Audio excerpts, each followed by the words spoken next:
Nakhla'u rahat ya. Raha khahim kan. Yani el çek şondan. Ve nakhla'u el çek şondan. Raha edecek şoni. Ve netruku terk edecek. Kimi? Men yefcuruk. Yallah her kim sana ters olur. Her kim yallah sana ters olsa biz şondan bidar demektir. Nişi iştigal oturuvaz yapmayanızı okuyduk. Ve şoni biz dilimiz bilenle Allah Teala vaade verdi. Şunat dinle o da Müslüman doğan. Kavuyuna hemmek kavluğun biliye.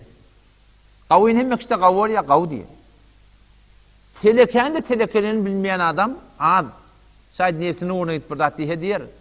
Ama gurun şun üstüne ki telek edip duran adamla bilen katnaşmaklık, oturuşmaklık, oturup iyi biçmeklik.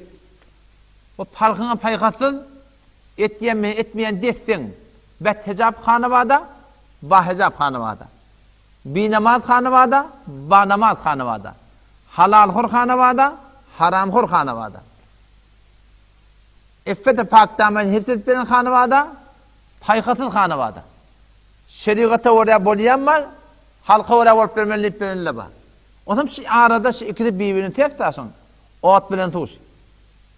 Ot bilen su, ot bilen değer şey, iki onşan akşın. Ama biz Müslümansılığımızda şunu ortadan onuşturayat.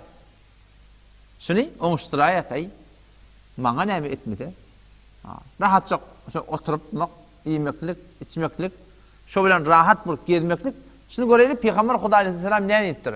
Allah Teala ne deyiptir? Allah Teala'nın şu ümmete veren derecesi kuntum hayra ummetin siz behterin ümmet diye Allah Teala. Uhricet linnas kulla insaniyetin şimdi çıkarılınız. Allah Teala bizi mebus ediptir. Bizi intikab ediptir. Huve citebakum. Vazifemiz ne? Te'muruna bil ma'ruf. Yaksa çağır yani. Ve tenhavuna anil munkar. Telekiden kaytar yani. Şu ümmetin ibadetten sonra, bendegiden sonra ulukan vazifeti namayendegi Resulullah sallallahu aleyhi ve sellem. Hadiste geliyor, o adamlar ki emir maruf, nehiz munkar et yerler. Adamlar yaksa çağırıyorlar, namada, namaz zamata, zikre, telavete çağırıyorlar.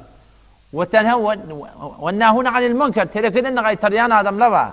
Bir namaziden, betecabiden, bir hecabiden, araktan, triyekten. Sonra mine şeriatı ters saatlerden da nehyet yerler, etmeliler, gururmalı yerler. Şolar halifetullah, Allah'ın halifeti, Resulullah'ın halifeti, Kitabullah'ın şolar halifeti ve şola adamdan duat kabul olacak deyiptir. Aynı geçen ümmet Beni İsrail'in Peygamberden duat kabul olacak, şola adamdan duat kabul olacak. Sonra ne mi deyip? Allah Teala'nın aydan cemaatinin içine giriyor şola. Kuntum hayra ummetin, siz behterin ümmet. Uhricet linnas, kullu insaniyetten şimdi alfabet çıkarttır. Vazifemiz kullu dünya. Yöne elinde ne kadar getir şunu etme olan? Te'muruna bil ma'ruf vazifeniz. Yaksa çağırıyatın. Ve tenhavuna anil munkar. Telekiden kaytarıyatın. Pes şu vazife bizim ümmetin kullu ümmetin vazifeti. Ondan başka nüvedes tarifi vazife hususi. Her kim elinden gelen miqdarda şunu aytmaklık demektir. Ben aytacak onu ne diyeyim? O şey öğrenmelisin şey değil mi? Önce hutsadığına zahmet çekmeli. Önce gelmeli la ilahe illallah Muhammed Resulullah'ın düşünmeli. Namazın düşünmeli. Aydıp demen uğrun düşünmeli.